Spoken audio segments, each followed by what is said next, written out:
7 game sample size with not the most, preparation, I think it's clear to see, that people just don't want Shedeur to be the answer. It's not that y'all are having, it's hard for us to think that these are honest criticisms when things just keep changing. It just always gets real convenient to ensure that Shedeur is the wrong guy. It's nasty stuff. But continuing on, Islam Production says, when Lloyd was saying these things, they were dog whistles back to old tropes about black quarterbacks being lazy, not leader, or smart enough to play the position. Islam, I think you make a really good point because, and I don't know why I don't tell y'all this because y'all know, but this is really me explaining to the people who complain and cry about Shedeur. It's the dumbest thing ever.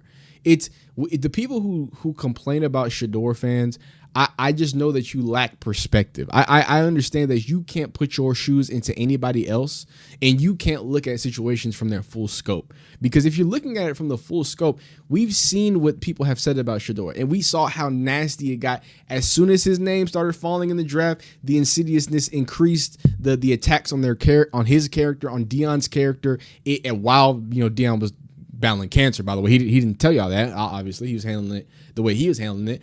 So while all that was going on, and I love referencing this, a year ago, go watch my post-draft. The Cleveland Browns media machine has been lying about Shedeur Sanders, deliberately, consistently, and the receipts are now impossible to ignore. Welcome back. This is hot news, and today we are ripping the doors off the coordinated smear campaign that the Browns media ran against a 5th-round rookie quarterback who just proved every single one of them wrong, on the field, in the film room, and in the numbers that the establishment absolutely does not want you to sit with right now. Let me be entirely clear with you from the jump. This is not about whether you like Shedeur Sanders. This is not about whether you think he was the right pick. This is about a specific, undeniable, brutal pattern of dishonesty from the Cleveland media apparatus that shifted its story every single time the facts refused to cooperate. And the facts, as we are going to document right now, refuse to cooperate at every single turn. The first thing you need to understand before we go any further is the scale of what just happened. Shedeur Sanders, a 5th-round pick in the 2025 NFL Draft, posted the 2nd highest rookie quarterback win percentage in that entire draft class, 2nd highest in the entire class. While playing behind an offense that was not built around him, while operating with limited preparation time, while the Cleveland media was busy writing locker room drama pieces instead of watching the actual football. And Cleveland, for the record, had the 2nd worst losing percentage when Shedeur was inserted into the starting lineup. That context matters enormously. Let that sink in. 2nd highest win percentage among rookie quarterbacks, 2nd worst team record when he took over. Those two facts together tell you everything you need to know about what Shedeur Sanders was actually doing on that football field versus what the Browns media was telling you he was doing. Now let's talk about how the Browns media operates. Because this is the part of the story that the press releases and the beat writers and the local television segments will never give you honestly. The Browns media would lie about just about anything. That is not hyperbole. That is the documented, undeniable, glaring conclusion that anyone who has been paying close attention has already reached. The goalposts with Shedeur Sanders moved every single time he cleared a bar. Every single time. He has a high completion percentage coming out of college? Oh, well, it was just bubble screens. He won the Golden Arm Award? Oh, well, look at who else has won that. He put up over 4,000 yards with a strong touchdown to interception ratio in the Big 12? Oh, well, it was just the Big 12. You see the pattern. You see exactly what was happening. Every time Shedeur Sanders produced evidence that he could play football, the Browns media invented a new reason why that evidence did not count. A new exception, a new asterisk, a new excuse, and the excuses kept changing because none of them were ever honest criticisms. They were a coordinated effort to ensure that Shedeur Sanders would always be the wrong guy, no matter what he did or said or produced. And here is the part that is particularly brutal, and that the conversation on television absolutely refuses to address. The Browns media did not just leave out the Big 12 stats when they were inconvenient, they left out Shedeur's HBCU years entirely. The completion percentage numbers from those years, the wins, the development arc, the full picture of who this quarterback actually is as a football player, all of it got scrubbed from the narrative because it did not fit the story they were trying to tell. That is not an oversight. That is not sloppy journalism. That is deliberate omission of evidence that contradicts a predetermined conclusion, and that is exactly what the Browns media has been doing from the moment Shedeur Sanders' name started to fall in the draft. Let me walk you through how this escalated because you need to understand the full timeline to feel the full weight of what happened here. When Shedeur was coming out, the mainstream NFL draft coverage had him graded as a first to second round player. First to second round, that was the consensus. The Bleacher Report articles, the NFL draft breakdowns, the pre-draft rankings, they all had him in that range. And at that time, calling him a second-round player was actually considered a somewhat harsh take by people who genuinely watched college football. He was a first-round talent in the eyes of serious evaluators. That is not a fabrication. That is what the pre-draft coverage said. And then something changed. As his name started to fall on draft day, the narrative shifted with terrifying speed. The insidiousness increased. The attacks on his character escalated. The attacks on Deion Sanders' character escalated. And I want you to sit with that word, insidiousness, because that is exactly the right word for what happened. It was not an honest reassessment of his football ability. It was a coordinated character demolition that happened in real time while the draft was unfolding, while Deion Sanders was privately dealing with a health battle that he chose to handle with dignity rather than broadcast publicly. While all of that was happening, the Browns media and the broader NFL media apparatus were busy manufacturing a Nepo baby narrative that had never existed during Shedeur's entire college career. That narrative did not come from Colorado. It did not come from Jackson State. It did not come from anyone who had actually coached this kid or played alongside him. It was manufactured, it was deployed, and it worked well enough to push a first to second round talent to the 5th round. Now let's talk about Jason Lloyd specifically because he is named in this conversation and he is the person who is out here suggesting that Shedeur Sanders was bad for the locker room. Bad for the locker room? That was the frame. We don't want another situation like last year. We don't want the drama, we don't want the disruption, and I want every single person watching this video to understand what that framing actually is, because a sharp observer identified it correctly. When you tell a young black quarterback that he is bad for the locker room before he has even played a full season, when you suggest that his presence creates dysfunction, when you imply that he needs to be humbled, that he is too confident, that his attitude is the problem, you are not making a football argument. You are reaching back into a very old, very ugly playbook. The one that said Warren Moon was not smart enough to run a pro-style offense. The one that said Donovan McNabb was too emotional. The one that said Michael Vick should be catching passes instead of throwing them. The one that said Lamar Jackson should switch positions. You know the playbook. We have all seen this playbook run before. And the Browns media ran it on Shedeur Sanders, and they did it with the same speed and the same ruthlessness that the establishment always deploys when a young black quarterback threatens to disrupt the comfortable fiction that they have been selling. Let me be direct about something because this is the part of the conversation that TV refuses to have. The media is always the bigger culprit in these situations, not the NFL itself, not the teams, not the coaches, the media. Because the media shapes the narrative before the player ever takes a snap. The media decides what story gets told and what story gets buried. And the Browns media specifically made a deliberate editorial choice to bury every single positive data point about Shedeur Sanders and amplify every single negative one. They chose to omit his HBCU numbers. They chose to dismiss his Big 12 production. They chose to ignore what his quarterback coach said publicly, which was that Shedeur is a hard worker, that he is learning, that he is developing, the same things that Deion Sanders said, the same things that people close to him have always said. The Browns media heard all of that and chose to run the locker room drama angle anyway. That is a choice, a deliberate, undeniable choice. And here is where the quarterback coach becomes a critical figure in this story. Shedeur's quarterback coach came out and confirmed publicly what anyone paying honest attention already knew. Hard worker, learning fast, doing the things you want a young quarterback to do. And that confirmation, coming from the person who works with him every single day in the film room, should have ended the conversation. It should have been the moment where the Browns media said, okay, we were wrong about the character stuff, let's focus on the football. Instead, the Browns media did what the Browns media always does. They moved the goalposts again. Because the goalposts were never about the truth. The goalposts were about ensuring that Shedeur Sanders remained a punchline, remained a question mark, remained the wrong guy. That is the only consistent thread in every single thing the Browns media has published about this kid. Now I want to talk about the Bengals game, because the internet loves to make memes about it, and that is fine, that is genuinely funny, but the memes are only funny up to a point.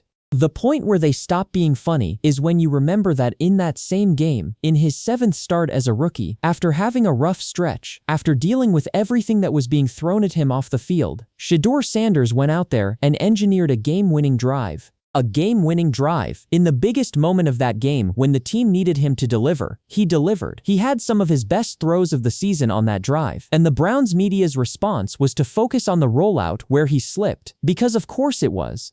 Because the Browns media's job, apparently, is not to report on what actually happened. Their job is to find the one image that fits the narrative they already decided on before the game started. Let me tell you something about what it means to manufacture a narrative around a player and then watch reality refuse to cooperate with it. The Browns media created a monster. That is the only honest way to describe what happened. They took a player who had a genuine fan base, who had earned real respect in college football, who had put up real numbers at the HBCU level and then again at the Power 5 level, and they tried to reduce him to a last name, a nepo story, a punchline. And what happened? The fan base grew. The support grew, the accountability grew, because when you lie about someone that consistently, when you shift the story every single time the facts contradict you, people notice, people start keeping receipts. And $17.5 million later, as a 5th-round pick, the receipts are starting to speak for themselves. I am going to put my name on this right now, and I want you to hear me clearly. The Browns media is not going to stop.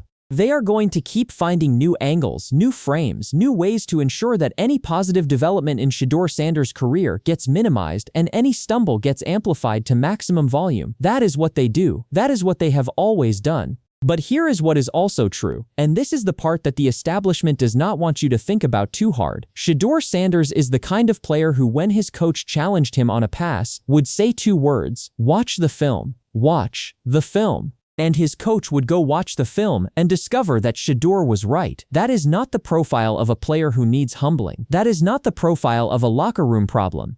That is the profile of a quarterback who has done the work, who knows the work, and who has the quiet, absolute confidence that comes from actually having done the work. The Browns media does not want you to sit with that profile because the moment you do, the entire character assassination narrative they have been running collapses under its own weight. The historical context here is unavoidable, and it is brutal. Think about how quickly the sports media establishment moves to label a black quarterback as an athlete rather than a passer. Think about how fast the conversation shifts from his football IQ to his foot speed, from his arm to his legs, from his reads to his rushing yards. Think about how that happened to Lamar Jackson, who is now a 2-time MVP, and how the people who said he should switch positions have gone completely quiet.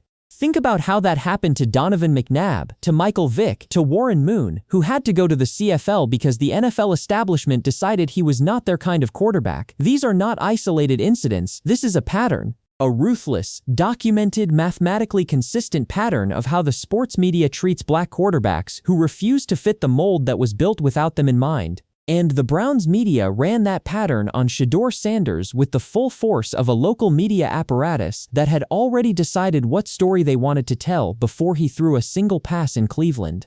I have been documenting this for long enough to tell you with confidence that the people who have the loudest problems with Shedeur Sanders are not making honest football arguments. Honest football arguments do not require you to leave out an entire chapter of a player's career. Honest football arguments do not require you to shift the measurement of success every time the player meets the previous measurement. Honest football arguments do not require you to suggest that a quarterback who wins football games is bad for the locker room. Those are not honest football arguments, those are cover stories, and the cover stories are catching up to the people who told them. What I need you to understand, every single person watching this video, is that the goalposts move because there is no real destination. There was never a version of Shedeur Sanders' career where the Browns media was going to say, okay, we were wrong, this kid is the real deal, let's give him his flowers. That was never the plan. The plan was always to find the next excuse. High completion percentage? Bubble screens. Golden Arm Award? Irrelevant. Big 12 production? Wrong conference. Game-winning drive against the Bengals? Did you see him slip on that rollout? That is the playbook. It is not a football playbook, it is a narrative playbook. And it is the same playbook that has been used against black quarterbacks in this league for decades, deployed now in Cleveland against a 5th-round pick who is quietly, methodically, surgically proving every single piece of it wrong. I am going to make a specific prediction and I want you to save it. Shedeur Sanders is going to have a bounce-back season. The people who have been loudest about his ceiling are going to find new ways to minimize whatever he produces. The Browns media is going to try to turn every positive development into a question mark and every stumble into a headline, and by the end of this season, the receipts are going to be undeniable. If I am wrong, come back here and roast me in the comments. I want the receipt, but I am not wrong. The pattern is too clean, the numbers are too clear, the Browns media has too much invested in the fiction of Shedeur Sanders as a punchline to admit that the punchline has a game-winning drive on his resume and the second highest rookie quarterback win percentage in the entire 2025 draft class. Shedeur Sanders is right now, in the present tense, doing exactly what the people who tried to bury him said he could not do. He is winning football games. He is commanding a huddle. He is going to the film room, doing the work, and telling his coaches to watch the tape because the tape proves him right. That is the story. That is the actual, undeniable, mathematically supported story. And the Browns media does not want you to look at it for one more second, because the moment you do, everything they have been selling you falls apart. Drop your most honest take in the comments right now. Is the Browns media running a coordinated narrative against Shedeur Sanders that has nothing to do with honest football analysis, or is there a legitimate football criticism somewhere in all of this that we have not heard yet? I want every opinion willing to commit to one side. No fence sitting. Pick a lane and defend it, because this conversation is not going away and the receipts are only going to pile up from here. Hit the notification bell because the cover-up is unraveling and this story is nowhere near finished. We will see you in the next video. Consistent idea is that, look, the Browns media would lie about just about anything. I think they lie about, it's not that y'all are having, it's hard for us to think that these are honest criticisms when things just keep changing. It just always gets real convenient to ensure that Shedeur is the wrong guy. It's nasty. Y'all saw what the media did. Either the media lied or there was something else going on. 7-game sample size with not the most, preparation. I think it's clear to see, that people just don't want Shedeur to be the answer. It's not that y'all are having, it's hard for us to think that these are honest criticisms when things just keep changing. It just always gets real convenient to ensure that Shedeur is the wrong guy. It's nasty stuff. But continuing on, Islam Production says, when Lloyd was saying these things, they were dog whistles back to old tropes about black quarterbacks being lazy, not leader, or smart enough to play the position. Islam, I think you make a really good point, because and I don't know why I don't tell y'all this, because y'all know. But this is really me explaining to the people who complain and cry about Shedeur. It's the dumbest thing ever. It's the people who complain about Shedeur fans. I just know that you lack perspective. I understand that you can't put your shoes into anybody else, and you can't look at situations from their full scope. Because if you're looking at it from the full scope, we've seen what people have said about Shedeur, and we saw how nasty it got. As soon as his name started falling in the draft, the insidiousness increased, the attacks on on his character, on Deion's character, and while Deion was battling cancer, by the way, he didn't tell y'all that. Obviously, he was handling it the way he was handling it. So while all that was going on, and I love referencing this, a year ago, go watch my post-draft consistent idea is that, look, the Browns media would lie about just about anything. I think they lie about, it's not that y'all are having, it's hard for us to think that these are honest criticisms when things just keep changing. It just always gets real convenient to ensure that Shedeur is the wrong guy. It's nasty. Y'all saw what the media did. Either the media lied or there was something else going on.